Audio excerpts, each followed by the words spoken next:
Olá, concurseiro! Espero que você esteja muito bem. Para melhor compreensão do conteúdo, iremos dividir o tema em 3 blocos. No bloco 1, nós vamos conversar sobre o registro de pesquisas eleitorais, que é o ponto de partida para entender toda a lógica de controle e transparência nas eleições.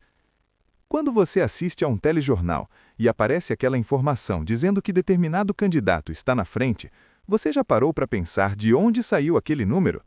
Quem contratou a pesquisa? Quantas pessoas foram entrevistadas? Em quais bairros? Em quais dias?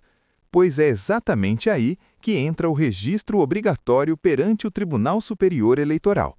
Nenhuma pesquisa eleitoral pode ser divulgada sem que antes tenha sido registrada na Justiça Eleitoral. E isso não é mera formalidade, é uma exigência legal que garante transparência e controle. No momento do registro, devem constar informações como quem contratou a pesquisa, qual empresa executou o levantamento, qual foi a metodologia utilizada, o tamanho da amostra, o período de coleta e a margem de erro. Imagine uma situação simples do dia a dia. Você quer comprar um produto pela internet. Antes de fechar a compra, você olha as avaliações, verifica a reputação da loja, confere se há informações claras. Com pesquisa eleitoral é parecido.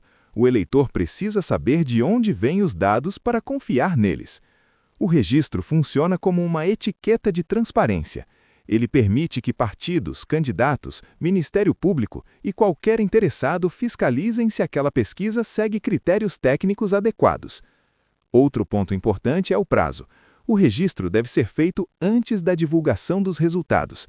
Se alguém divulga sem registrar, comete irregularidade e pode sofrer sanções. Perceba que aqui não estamos falando apenas de estatística, estamos falando de influência no voto. Uma pesquisa pode impactar a percepção do eleitor, pode criar a sensação de vitória iminente ou de derrota certa. Por isso, o controle começa já no registro. Guarde bem essa ideia. Registro é condição para divulgação. Sem registro, não há legalidade. No próximo bloco, vamos avançar para entender como essas pesquisas podem ser divulgadas e quais são os limites impostos pela legislação. Bloco 2. Agora que você já compreendeu a importância do registro, vamos falar sobre a divulgação e a publicidade das pesquisas eleitorais. Não basta registrar corretamente, a divulgação também precisa seguir regras. E aqui eu te faço uma pergunta. Você confiaria em uma informação divulgada pela metade?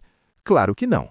Quando uma pesquisa é publicada, ela deve trazer dados completos, número de entrevistados, período da coleta, margem de erro e quem contratou o levantamento. Isso evita manipulação. Pense em uma situação comum. Uma manchete diz que um candidato disparou nas pesquisas. Mas, ao olhar os dados completos, você percebe que a diferença está dentro da margem de erro. A interpretação muda completamente. A legislação eleitoral busca impedir justamente esse tipo de distorção. Não se pode apresentar os números de forma a induzir o eleitor ao erro. A divulgação deve ser fiel aos dados registrados. E aqui entra um ponto muito cobrado em prova: a responsabilidade por dados falsos. Se uma pesquisa for fraudada, manipulada ou divulgada com informações inverídicas, os responsáveis podem responder civil e criminalmente. Não é apenas uma multa simples. Pode haver investigação, processo e condenação. Imagine que uma empresa divulgue números inventados para favorecer determinado candidato. Isso atinge diretamente a lisura do pleito. A consequência jurídica pode ser severa. Além disso, quem reproduz a informação irregular também pode ser responsabilizado, dependendo do caso concreto. Por isso, veículos de comunicação precisam ter cuidado redobrado. Perceba como tudo se conecta. Registro garante transparência. Divulgação correta garante informação completa. Responsabilização garante seriedade. E agora chegamos ao último bloco, no qual vamos entender como funciona o controle e a fiscalização dessas pesquisas pela Justiça Eleitoral. Bloco 3. Chegamos ao momento de compreender o papel da fiscalização. A Justiça Eleitoral acompanha de perto as pesquisas registradas. Ela pode analisar documentos, verificar metodologia e exigir esclarecimentos quando houver dúvidas sobre os dados apresentados. Isso significa que o controle não é apenas formal, ele é efetivo. Vamos imaginar um exemplo. surge uma pesquisa com resultado completamente fora do padrão das demais, com diferença muito expressiva. Isso pode gerar questionamentos. A Justiça Eleitoral pode exigir que a empresa apresente detalhadamente a metodologia utilizada.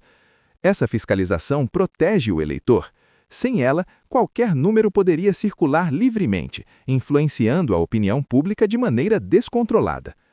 O controle também permite que partidos e candidatos impugnem pesquisas que considerem irregulares. Existe um mecanismo jurídico para questionamento. Isso fortalece o contraditório e a transparência. Perceba como o sistema é estruturado em camadas. Primeiro, exige-se o registro. Depois, impõe-se regras para a divulgação. Em seguida, estabelece-se responsabilidade por irregularidades. E, por fim, garante-se fiscalização contínua. Tudo isso com um objetivo maior: preservar a legitimidade do processo eleitoral e assegurar que o eleitor decida com base em informações verdadeiras. Quando você estiver resolvendo questões de concurso, lembre-se dessa lógica. A pesquisa eleitoral não é proibida, ela é permitida, mas rigidamente regulamentada. E sempre que pensar no tema, associe as 4 ideias centrais que trabalhamos hoje: registro prévio, divulgação transparente, responsabilidade por falsidade, fiscalização efetiva. Com isso, você domina a estrutura jurídica das pesquisas eleitorais e ganha segurança para enfrentar qualquer questão sobre o assunto. Aqui terminamos mais um bloco. Até o próximo. Se gostou, inscreva-se, curta o vídeo e ative o sininho.